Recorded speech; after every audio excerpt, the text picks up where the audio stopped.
Hello, everybody, and welcome back to World of Warships Legends. My name is Spartan Elite 43, and tonight we are taking our very first look at the new Tier 4 British battleship, Indefatigable. I had to say it quickly, otherwise I'll screw it up. So, Indefatigable. Alright, we're going to be running Azure Lane Nelson solely because Azure Lane Nelson is maxed out, or at least mostly maxed out, right? It's a level 16. 3. But there's a couple of caveats that I want to throw into this before we get into it. So I am running for the first time than I can remember in a long time Robert Gijard as an inspiration, and this will be a theme on this ship, but not only this one, but also the new German battleship, Tier 4. I can't think of what it's called right off the top of my head. The Moltke? I think it's Moltke. Anyway, we are running this because these old ships sometimes, like, it's not usually an issue with ships that I tend to play at low tier, but for whatever reason, these two battle cruisers, I'm assuming they're battle cruisers because they're both very quick for their tier, specifically. So they're very quick. So that tells me that they're probably battle cruisers. I'll have to look it up. But either way, running Robert Gijard because the old shells just do not pin. Okay, and I'll show you guys some examples of what I'm talking about. So before I change, I'll show you a double feature today, which is rare, but I want to show you exactly what I'm talking about with the shells not pinning. Okay, so I will show you guys in the first battle what I'm talking about, and then I'll show you after I get the change to Robert Gijard. Okay, so what does Robert Gijard do? It increases the shell penetration of your armor piercing for battleships. Okay, now a lot of people mistakenly use this as a way to try to quote-unquote overmatch when you have close to 460 millimeter guns, but the problem is you can't change your overmatch. Okay, the way your overmatch is calculated is the gun size times 4 or divided by 14.3. Okay, so in our case this would be 305s divided by 14.3. But anyway, this does not change that. What it does do is increase the amount of penetration you have. Okay. And you need that in these two ships because their AP is sus. Okay.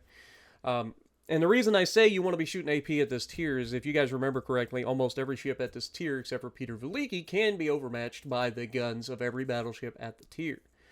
So keep that in mind, right? That's why you want to be shooting AP mostly out of these things. So any tier 4 battleship except for Peter Veliki can be overmatched by any other tier 4 battleship.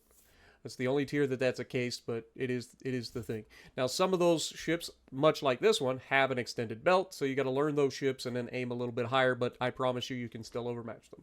Anyway, but we're also running Yamato here for a little bit faster gun traverse speed and a little bit better main battery dispersion. We are running flammable cannoneer, gyrating drill bits. We are running marksmanship, we are running master mechanic, and fight fire with fire. Now, one of the things you're going to notice on this ship is that I am not running Big 7. Remember what we just said.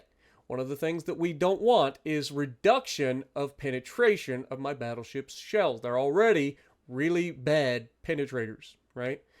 So we're buffing the penetration, and then we're taking off Big 7 so that we get more penetration.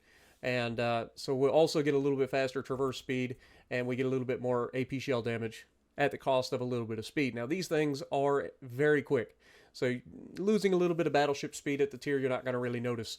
Okay, so just wanted to go over all that. I know that's a lot to take in, but I wanted you guys to understand. Now, we do have aiming systems mod 1 installed. We are running one other thing, I keep forgetting. This thing actually has torpedoes, and I keep forgetting that they exist. I'm not going to lie. I have not fired a single torpedo out of this thing because I keep forgetting it has them. I'm just not used to battleships, or like British battleships having torpedoes, I guess, until later. But anyway, I digress. Somebody's going to bring up Queen Mary, but I've never played the Queen Mary, I don't think. Anyway, you got enhanced secondary targeting, but it really doesn't get a lot of use. The heal is absurd. For this tier, this is a super heal, okay? 825 HP per second for 20 seconds. This is a massive heal. So fire damage and stuff, you don't really have to worry about near as much. You can kind of let yourself burn a little bit because you can heal it back.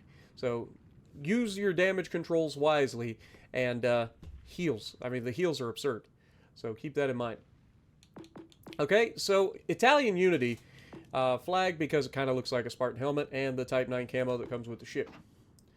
Survivability, 47,800 hit points with only a 5% torp reduction. Again, leading me to believe this is a battle cruiser. Obviously, it's old too, so maybe it was around before torpedo bulges were a thing. 305 millimeter, 45 caliber BL BVII. So B8s. I don't know if B is a Roman numeral, but I know that's 8 after that. So B8. And then we've got 8 of those. And they're awkward. The guns themselves aren't that bad, especially if you buff the AP. But firing range with this is 15.9 kilometers. Reload is 27.5 seconds. 180-degree turn time with this build is 30.6, so not too shabby. HE shell maximum damage is 5,000 with a 34% chance to set fires. AP shell maximum damage is 9,720. Secondaries, you do have 16 102mm 50 caliber BL PIIs, P2s. Firing range is 4.7 kilometers, 7.5 second reload time, firing HE with a maximum damage of 1,500 and a 6% chance to set fires. Torpedoes, you do have them, and I keep forgetting about them, but you get 2 450mm Mark 7s. Somebody going to have to do some math for me. I know 406 is a 16-inch, so these would be what, 17 and a half, 18-inch They're definitely not quite. I guess it'd be like 17.7 or 17.8, somewhere in that neighborhood. Because 457 is 17.997 or something like that. So yeah, these are like 17 and a half, 17.8, 17.7, somewhere in that neighborhood, inches. So very small torps. Okay, and that's reflected in their damage output. But 95-second reload, 180-degree turn time is 12.5 seconds, which is ridiculously slow for torpedoes, to be perfectly honest. And then maximum damage is 8,800 with a 1.2 kilometer surface detectability, or torpedo detectability. The range, limited, 6 kilometers. But if you remember you have them, they can come in handy in clutch situations. And I completely forgot that we had them. Torpedo speed, though, is very slow. So unlikely that you're going to hit anybody outside of like any sort of like point blank scenarios where you're trying to defend yourself. AA defense, as you'd expect at this tier, basically non-existent. You got 40 millimeter 39 caliber QF Mark IIs. You get 6 of those doing 34 damage per second, reaching out to 2.5 kilometers. And then you've got a couple of guys with 76.2 millimeter guns, 45 caliber HA Mark IVs. You get 4 of those with 8 damage per second, reaching out to 3 kilometers. All right, maximum speed. This is where this ship is kind of busted for early on. 26 knots, and that's with running gyrating drill bits. If you didn't run gyrating drill bits, this thing's capable of like 30 knots. Turning circle is surprisingly good as well. 630 meters for a battleship. That's not as uncommon as you think at lower tiers for battleships because they tend to be pretty agile. And 11.8 second rudder shift, so pretty solid there as well. Detectability range by sea is 12.4, so decent. I don't know what that compares to at the tier, but decent concealment for a battleship. Detectability by air is 10.4, guaranteed as always 10.7 kilometer smoke firing penalty. Statistics are going to be interesting. 75% win rate, obviously small sample size. But I've gotten a pretty good feel for this ship over the 4 battles that I've played, okay? So keep that in mind. But the main gun accuracy is something I want you guys to look at. 58%. So again, this leads me to believe that this thing is like battlecruiser style, like accuracy and all that stuff. Like it seems very accurate most of the time. Sometimes it will troll you, as you'd expect out of an old battleship. It will troll you occasionally. And as you can see, I have not launched any torpedoes because I keep forgetting I have them. But overall, I have been impressed by the heel of this ship, the gun's accuracy, and the armor of this ship, which we're about to go over as well. Speaking of armor, we do have the same bow that every other battleship has, which is overmatchable. As you can see by the light blue there, it's 16 millimeters, right? I think, yep, 16 millimeters. But we also have an extended belt that goes from, covers a good chunk of the bow, honestly. And that's not uncommon. There's quite a few of the ships that have that, but you'll notice that the bow itself is overmatchable. there is an extended belt there. So if you're up against one of these and it's bow tanking you, aim a little bit higher than you'd normally aim to overmatch something. You're still going to slap this thing through the bow. Okay? Keep that in mind. Other than that, this thing is incredibly tanky. And you're going to see some of that in the videos coming up, because this thing, if angled correctly, is a problem for even tier 5 battleships to deal with, as you're going to see. But yeah. Anyway, let's get rid of that. Let's get rid of that. You can see that it is actually a little bit of a turtleback armor scheme. Something that you weren't expecting. I know I wasn't. But look at it. It's got an actual little turtleback. It's also got a very low citadel to begin with. It's right at the waterline, maybe slightly above the waterline, but that turtleback, you're not going to have to worry about getting citadel. Now, I wouldn't recommend, and unlike the Germans, this thing comes all the way forward, protecting you even if somebody were to go through the bow side plating like we do for Germans. The Germans' turtleback stops directly at the citadel, meaning that you can go through the bow side plating and slap somebody with citadel.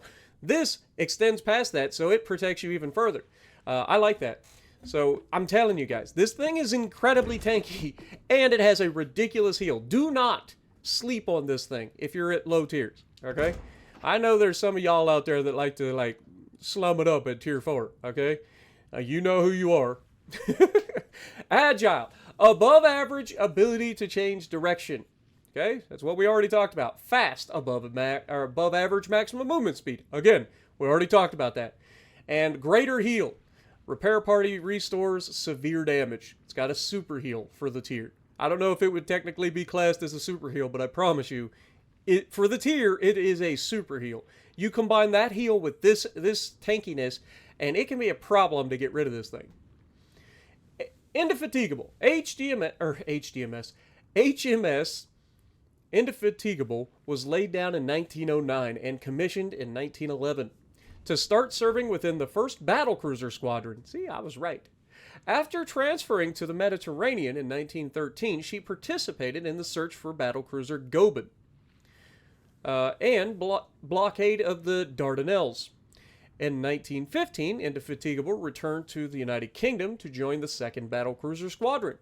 She was sunk during the Battle of Jutland the following year when her magazine detonated, which is real unfortunate to everybody. Like, the Battle of Jutland for the British, specifically for the British, was horrendous.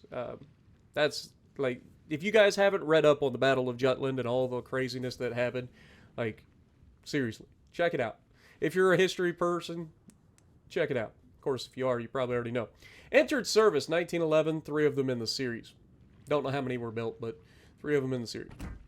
All right, let's take a look at this thing. So the first thing you're going to notice is the layout of the turrets is offset. You've got wing turrets for the middle turrets.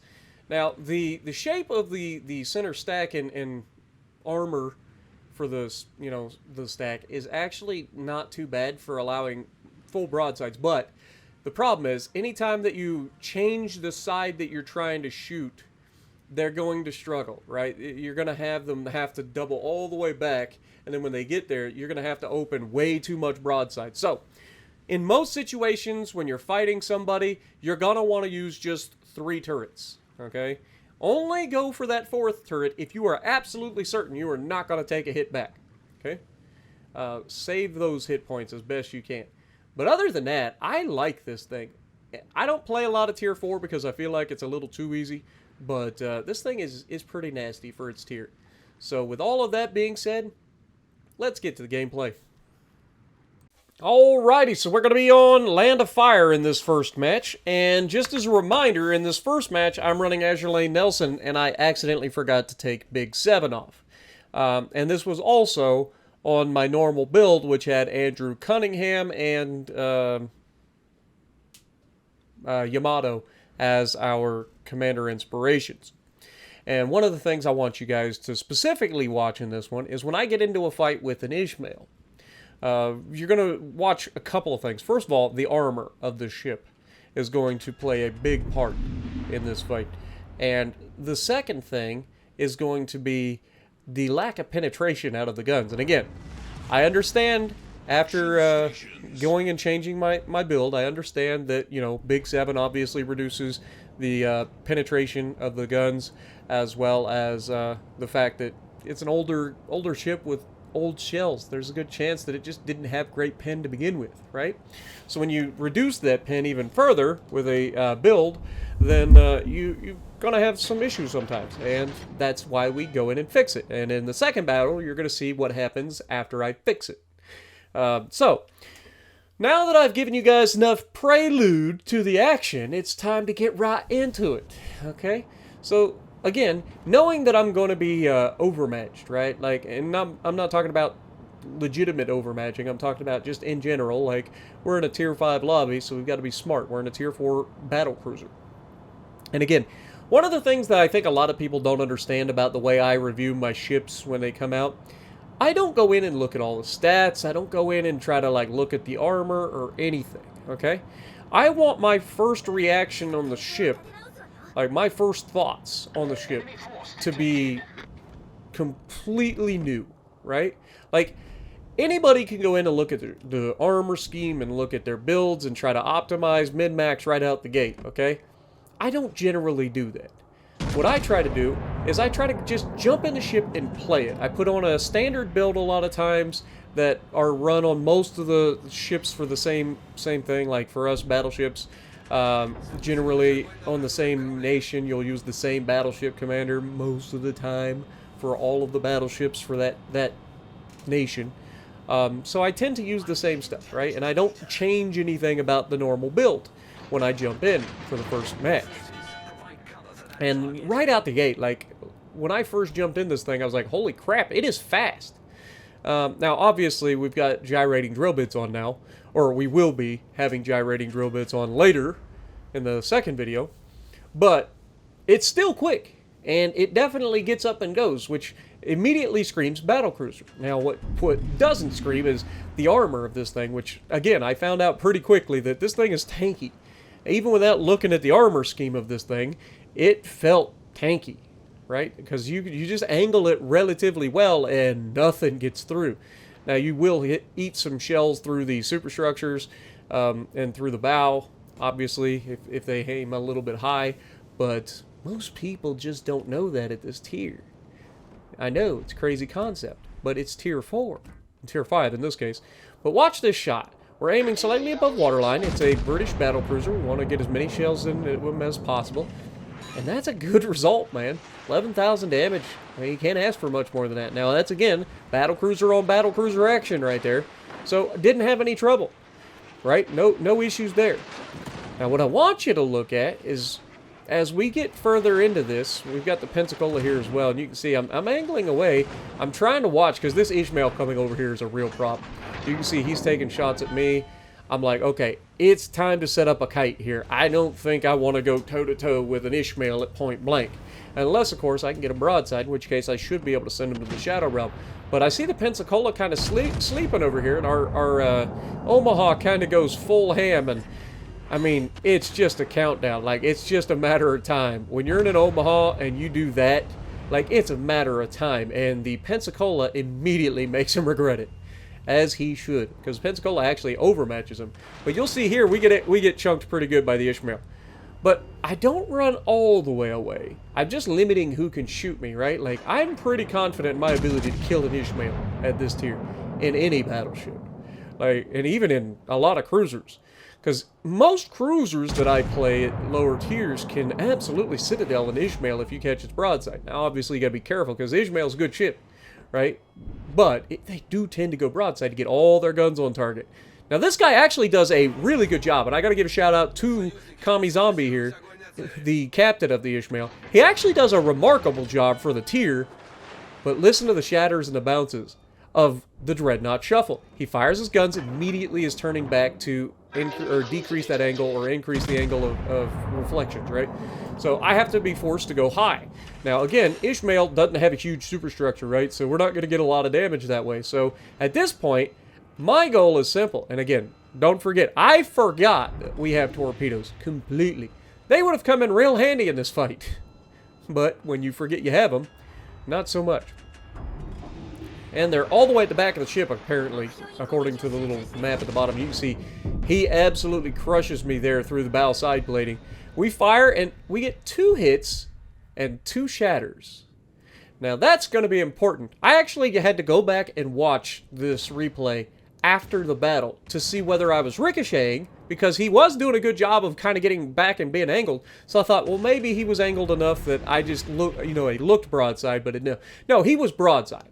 And those shells normally would have pinned and citadeled him, but we shattered.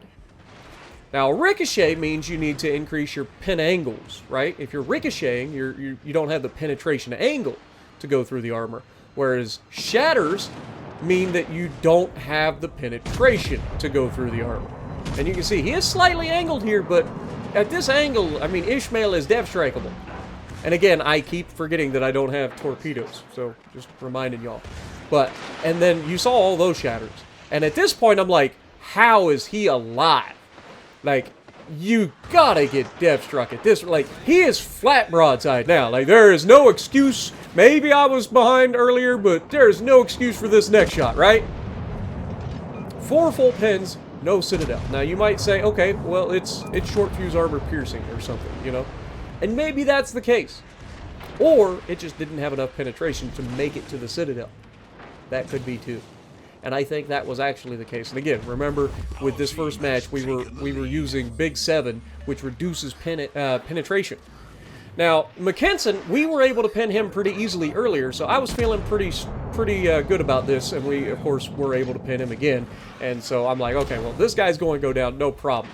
Now that the Ishmael is gone, we're going to have no trouble over here at all finishing these guys off. And after I get rid of this Mackensen, I will murder the Pensacola, or at least attempt to murder the Pensacola. But you can see, it's a no contest here. Mackensen versus this thing, it's not even fair. It's battlecruiser on battlecruiser, but if you play this thing correctly, like, it's really a no contest. You're just gonna walk over them. These guns are really good.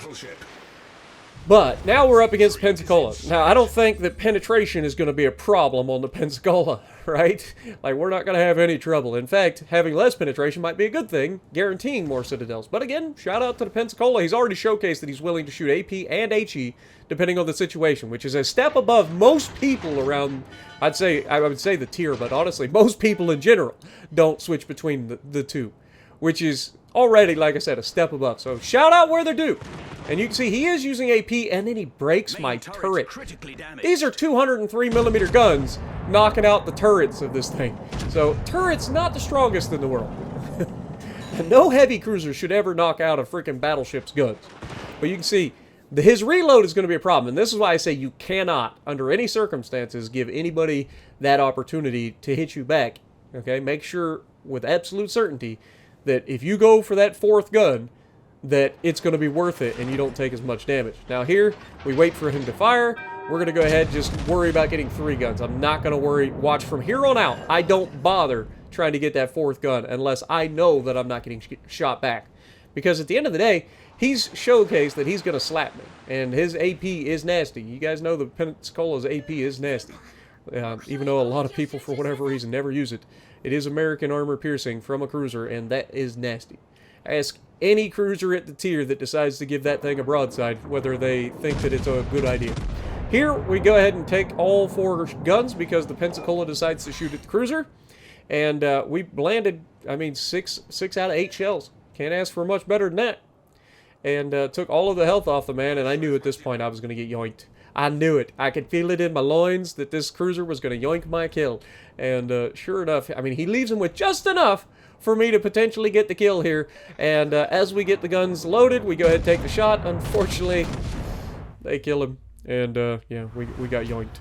But a pretty solid result as a bottom tier ship, right? 76k is not that bad. It's not an amazing game by any stretch, but it's a pretty solid game for a tier 4 battleship that's under-tiered, especially a tier 4 battle cruiser that's down-tiered. But I digress. This next match is going to show you far more about the ship. Now, remember, we did switch our build up before this match, and this is going to show you a lot more about the ship, and I still forgot that this thing had torpedoes, so I won't fire any torpedoes in this match, so keep that in mind when you see the outcome. Alright? There are definitely a few situations where I probably should have been able to use the torpedoes, and I just didn't know I had them. I didn't even notice, right? We can all goof. I ain't above goofing. You guys know this. If you guys watch my streams, I call out my goofing just as much as I call out everybody else's stuff. If I screw up, I'll call it out. And God knows I screw up plenty. But we're going to spawn in. We're going to go off to the right. Now, I want you to keep an eye on this cruiser that's next to me. I'm pretty sure this cruiser ends up being an absolute clutch later in the game. There's also a Yuga on our team who's top tier. Again, we are bottom tier in this situation. But we're going to be kind of in the perfect situation. The enemy is going to be very, very aggressive, but not good. Does that make sense? Like they're gonna push forward. Oh my god. Yeah, remember, we're not running Andrew Cunningham as an inspiration anymore either. So the grouping is going to start to show up as well. It's still a battle cruiser, still seems to have pretty good accuracy, even with this build. But, I mean, especially when you consider the ranges that you're going to be at most of the time. But one of the things I want you guys to pay attention to during this match is we're going to be able to hold off this flank for the entire time, really. And you're going to see that the Yuga's coming, or not the Yuga, the Mutsu was headed this direction. Never actually ends up materializing as a threat on this side. But the Yuga, or the Mutsu was coming over here, the Viribus Unitas was coming over here, the Congo's over here, obviously their tier 5 French battleship is here, and then the Furry Taco is here as well. We take a shot at the Furry Taco, and I was expecting the guy to disappear, I ain't gonna lie. We ended up getting one Citadel and leaving him alive, and he's going to continue to be a little bit of an issue, but this is going to be kind of an upside-down lobby, at least on this flank, for the most of the map. The battleships are going to shoot nothing but HE at me for the majority of the map. And then the cruiser that is known to be a prolific fire spammer is going to be shooting AP at me, basically the entire time. It's some sort of upside-down world that I don't understand what happened in this lobby. But as we realize that we're going to be quickly outnumbered, pushing into that is a death sentence, right? So we don't want to do it. So we're going to set up a kite, right? We're going to kite away, try to keep ourselves healthy for as long as possible, continue to put pressure on the enemy as they are making mistakes and overextending, right? We can see that the left flank, our battleships are kind of like together. We have one battleship leading kind of this direction, even though he's not moving. I think he's just kind of sitting there broadside in the middle, but he's at least there for potential support later on. So at this point, I'm just like trying to get rid of the Furry Taco, because again, if that man decides to start shooting HE, I'm in trouble, right? Even with as good a heal as this thing has, I'm going to be in trouble. So as we push away from these guys, the speed of this thing is fantastic for the tier. Again, just allowing us to engage and disengage whenever needed, really. And then putting effective fire down range for pretty much the entire match, while taking very minimal in return. And again, a lot of that is just the enemy battleships were just not smart about using their proper ammo types, because again, these guys are low to AP. I mean, yes, I did talk about how good the armor is, but again, you got the, 16 guns of the British or the French battleship. You've got the Congo. Congo is also a battle cruiser and can be pretty nasty to deal with. But when they both decide that they're not going to shoot anything but HE, it makes my job a lot less stressful. I'm much more likely to use all my guns. I'm much more likely to continue like just being a problem for you, because you're not posing a deep threat, like an immediate threat. Yes, if you get me on damage controls and you're continuing to set fires, but you can see like we can disengage anytime we want. So we really don't ever end up in a situation where we're burning for an extended period of time, despite all of the HE being shot at us. Now, unfortunately, our destroyer finally woke up, and the first thing he does is just charge straight forward into the enemy team, get himself spotted so that he can try to suicide torp a battleship. I don't think he lands a torpedo, and then he just gets immediately removed. Maybe he did land one torpedo there, I can't tell. But as soon as I fired my guns, I knew that Furry Taco. I waited for so long to shoot the Furry Taco, and he never got spotted. And as soon as I fire my guns, that's when he gets spotted. I knew it was going to happen, and then, of course, our destroyer gets himself torpedoed. Now, fortunately, he did get his torpedoes away too, so at that point, I'm like, okay, Furry Taco's dead. But what I've done in this disengaging from this right flank is I've survived. I've got all my health. I've got a damage control back again. So even if these guys do shoot me with AP or HE, I can heal the fires, like, or I can put the fires out and I can heal myself if worst case scenario. But we get a very good shot there, showcasing that this thing, just like every other battleship at the tier, can overmatch each other, right? So Congo I don't think has the bow. It is a battle cruiser. I don't think it has a extended belt. But that French battleship, the Normandy, shooting nothing but HE the entire time is a travesty. Alright? Like, you gotta learn to use your AP, brother, man.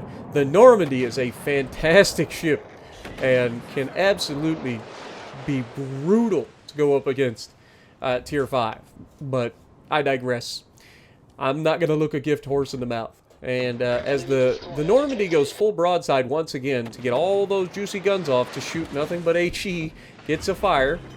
But he's sailing broadside, and rather than shoot the Congo, who's bow in and not really a threat anyway, I go for the Normandy. Now, it's at this point that the Congo decides that HE isn't really being effective enough, so he decides to try some armor piercing out.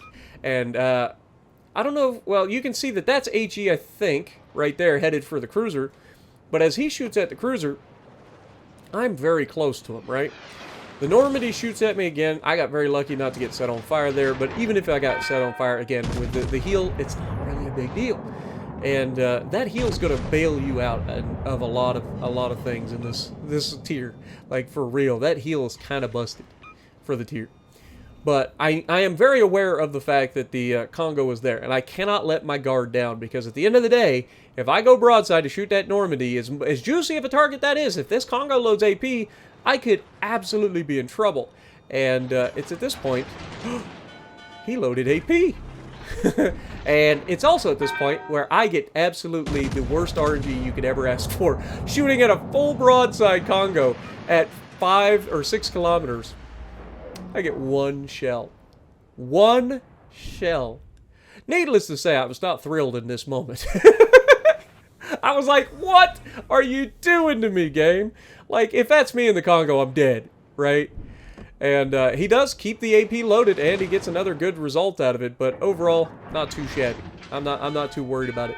I'm angled enough that I'm not taking huge damage or anything like that, but as he goes to bow tank me, again, I just go straight through the bow. I know I overmatch, but we're just going to slap him. We knock out one of his turrets as well, so that resets his reload on that turret. And again, if he's going to shoot me, he's going to have to, if he wants to get all of his guns to bear, he's going to have to go broadside to do it. And he's not going to get lucky forever if he keeps going broadside, is all I'm saying. And as he pulls up another shot, still got AP loaded, he's not getting as much as he would like, so I'm figuring there's a good chance that this guy might try to ram me at this point, right? So I'm going to have to get out of his way. I do not want to take a ram. Congo is sneakily quick as well. It's not quite Ishizuki quick, but it can be a little bit sneaky at times. But here you can see I go for the huge four-gun salute through the bow.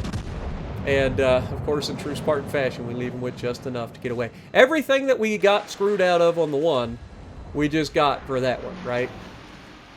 Now, I want you to pay attention to the cruiser. Like I said, this cruiser comes in clutch, right? It's an Emile Bertin. He's been with me for the entire match. And he ends up taking down the Congo there. And as we push out, I want to kind of get the rear guns ready. We know that the Mutsu is about to fight one of our battleships, and I thought that our guy was going to ram him. But I also know that the Mutsu has torpedoes, so the likelihood that he gets the ram off is slim.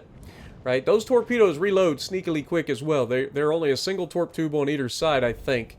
Or maybe it's a double torp tube, or two single torps on either side, or something like that. It's a weird thing, but they reload very quick.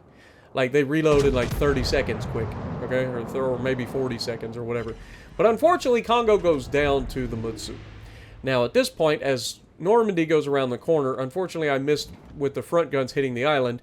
We did get a decent hit out of it, but the Mutsu is now posing a direct threat to not only me, but my cruiser. Now, we have very close to a lead, and Yuga, the mobile player over there, manages to take out the battleship to give us the lead. And again, he's going to be clutching this one as well. And this is what I was talking about when I was saying that there are certain people that are clutch in this team, and we've been part of that as well. I mean, we've got a high caliber as a bottom tier ship with a lot of prolific HE spam. We have really mitigated most of the damage that we were going to take during this match. And so we've already put up 100,000 damage, and there's still plenty out there to have with the 2 tier 5 battleships left being pretty healthy. Now, I am aware that Mutsu is dangerous. 16-inch guns and torpedoes.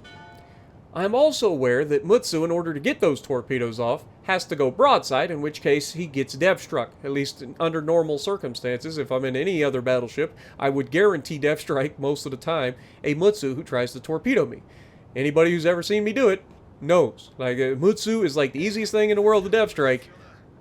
But you can see here, as I'm thinking about shooting the Normandy, the Mutsu comes around the corner. And again, shout out to the Mutsu for paying attention and not just walking around flat broadside. He turned in at the last second. I still slapped him, but he turned in and angled, which probably kept him from being citadeled there. Because we have buffed our penetration, so I'm pretty confident I can citadel a Mutsu. Okay? And as he's starting to push around the corner here, I'm like, okay, we've got him, right? He's going to come around the corner, and I'm going to send this man to the shadow route. But look at him. He angles. I don't overmatch him, so I have to go high. He's a tier 5, right? So I know I don't overmatch him, so we go high. And then he gets a couple of pins late on the ship, and I'm like, okay, well, I don't want to have to deal with this Mutsu now. He's shown that he's not stupid. So at this point, we got to go. I'm not going to stand here and fight the man. We have the points lead. If he wants to come to me, he's going to have to give himself up at a bad angle. Now, Emile Berton, I appreciate the gumption here, but it's not necessary in this sense to beat yourself to try to get torpedoes away. It's basically suicide torping a Mutsu. And unless you can guarantee that you're going to take, you know, and clear that battleship and live, like, it's really not worth the risk. You're a cruiser versus a battleship.